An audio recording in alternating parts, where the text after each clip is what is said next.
Chinese Coast Guard ships backed up by at least 18 Chinese militia boats tried to gang up on the latest resupply mission to Ayungin Shoal that barely made it through for a mission accomplished.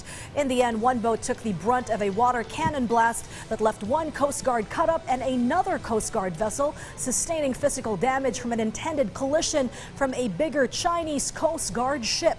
Our Patrick De Jesus has all the details in this report. Tuesday dawn, the presence of Chinese ships looms large near Sabina or Escoda Shoal. This sighting would preface the start of a cat-and-mouse game that the AFP chartered resupply boats will face while being escorted by two Philippine Coast Guard ships, the BRP Cabra and BRP Sindangan. We are on board the Philippine Coast Guard ship, the BRP Cabra. As you can see, we are being surrounded by China Coast Guard ships as well as militia vessels. Before sunrise, this early, they are already starting to shadow and block our ships while we are nearing the Ayungin Shoal or Second Thomas Shoal. Chinese ships became more aggressive while we got closer to Ayungin Shoal.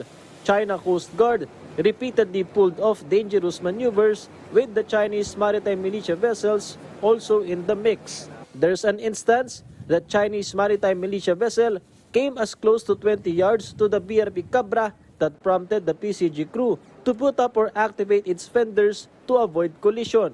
But the BRP Sindangan sadly could not escape an intended collision from one of the ships of China Coast Guard.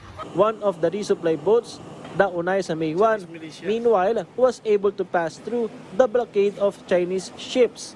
But another resupply boat, the Unaizah May 4, suffered a different fate. A China Coast Guard ship went near the UM4 and fired its water cannon, while another CCG ship joined and directly fired its water cannon on the Unaizah May 4 resupply boat.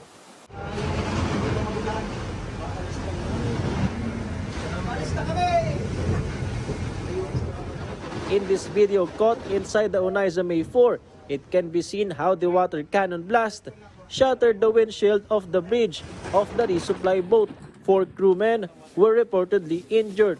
AFP Western Command Commander Vice Admiral Alberto Carlos was among the personnel on board the UM4 and he sustained wounds on his finger, but his crew suffered far worse injuries. Minor lang naman yung sa akin, konting sharpness lang. Well, one of the injured personnel, kailangan tie-in. Medyo malalim yung sugat. We were not able to do that aboard ship. Yung medical ng Coast Guard did a very good job pero hindi muna tinahe. Nilagyan lang ng bandage. So we have to rush him to our station hospital here in Puerto Princesa in Westcom para tahiin. Anong kinailangan tahiin, sir? Yung sugat sa braso. Carlos said the UM4 does not carry any supplies and the purpose of its maiden voyage was to test if it could get through and make it to Ayungin Shoal.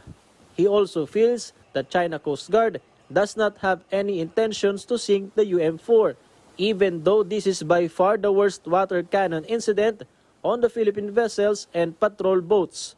May injury na nga ito. May injury na involved, although minor. We are still very thankful na minor lang yung injuries na nasustain ng mga tropa. I did not feel na mayroong intention na palubugin.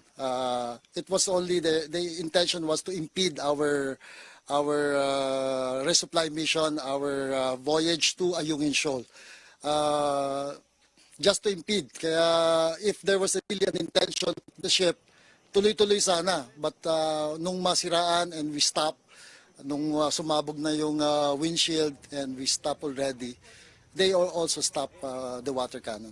Despite this latest harassment, the Philippine Coast Guard considers the mission a success. This has always been a very successful mission on the part of the national government. It's either you can look at this as a half full or a half empty glass, but the mere fact that we were able to bring the Unaizah May, deliver our supplies for our troops, it's always a success. Meanwhile, a USS Mobile LCS-26 ship of the U.S. Navy was seen near the vicinity of Escoda or Sabina Shoal on the afternoon of Monday, March 4. The PCG said they did not coordinated with the presence of the said U.S. warship, while according to the AFP, they might just be exercising their right of freedom of navigation. Patrick De Jesus from the National TV for a new and better Republic.